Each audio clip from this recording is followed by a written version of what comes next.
धनगढीबाट नेपालगञ्जको लागि छुट्ने धेरै गाडीहरू थिए। त्यसै बीचको एउटा माइक्रोबसमा हामी पनि चढ्यौँ।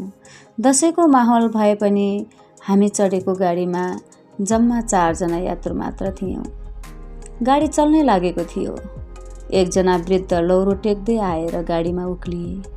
उनी अन्दाजी 80-82 वर्षका थिए।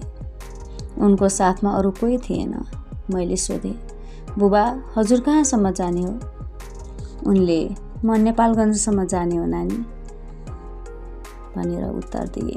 कुरा यति मात्र भयो। मेरो मनमा कुरा खेल्न थाल्यो।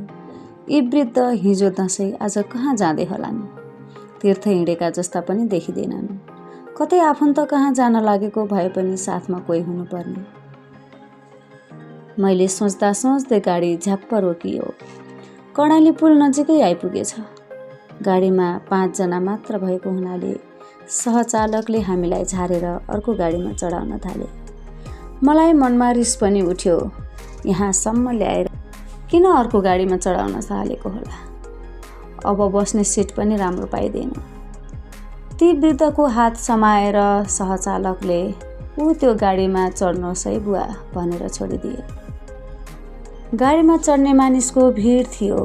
वृद्ध बा हामीसँगै थिए। हामीभन्दा केही अगाडि एउटी अधवैँसे महिला अन्दाजे 1.5 वर्षको बच्चा बोकेर गाडी चढ्दै थिइन्। उनको रहन सहन छाँटकाँट खुबै सहरिया देखिन्थ्यो। गाडीमा चढ्दा उनको बच्चाको खुट्टाबाट एउटा जुत्ता भुइँमा खस्यो। त्यो उनले देखिनन्। मैले पनि नानी बोकेकी हुनाले त्यो जुत्ता ती वृद्धले टिपेर उनलाई दिन खोजे। वृद्धले महिलाको पछाडिबाट ढाडमा कोट्याउँदै नानी भने। ती महिला रिसले उत्तेजित हुँदै भनिन्, को हो? जहाँ पनि माग्दै हिँड्न लाज लाग्दैन? भन्दै खाउला जसरी हेरेर वृद्धको हातमा 5 रुपियाँ राखिदिइन्। वृद्ध अचम्म मान्दै फेरि होइन नानी भनेर केही भन्न खोज्दै थिए। तर ती महिलाले फेरि अर्को 5 रुपियाँ वृद्धको हातमा दिँदै अझै पुगेन भन्दै रिसले खाउला जसरी हेर्न थालिन्। वृद्धसँग रिसाउँदै ती महिला गाडीमा चढिन् र अलि पछाडिको सिटमा गएर बसिन्।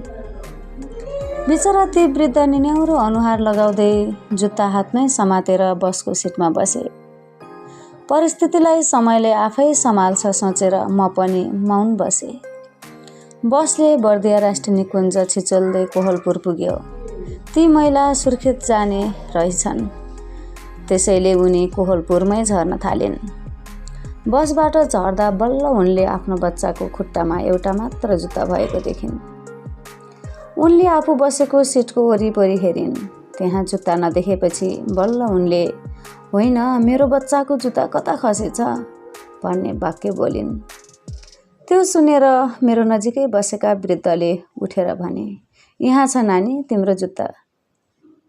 तिम्रो बच्चाको जुत्ता खसेको हुनाले नै मैले यही जुत्ता दिनलाई तिमीलाई पछाडिबाट बोलाउँदै थिएँ। तिमीले माग्ने सम्झेर मलाई पैसा दियौ। ल्याऊ तिम्रो जुत्ता र पैसा। म माग्ने होइन। महिला पछुतेले भरिएको अनुहार लिएर अगाडि बढिन् र जुत्ता र पैसा लिएर गाडीबाट झरिन्। वृद्धको अनुहारमा अलि उज्यालोपन छायो। वृद्धको अनुहार खुसीले उज्यालो भयो। तर ती महिला भने,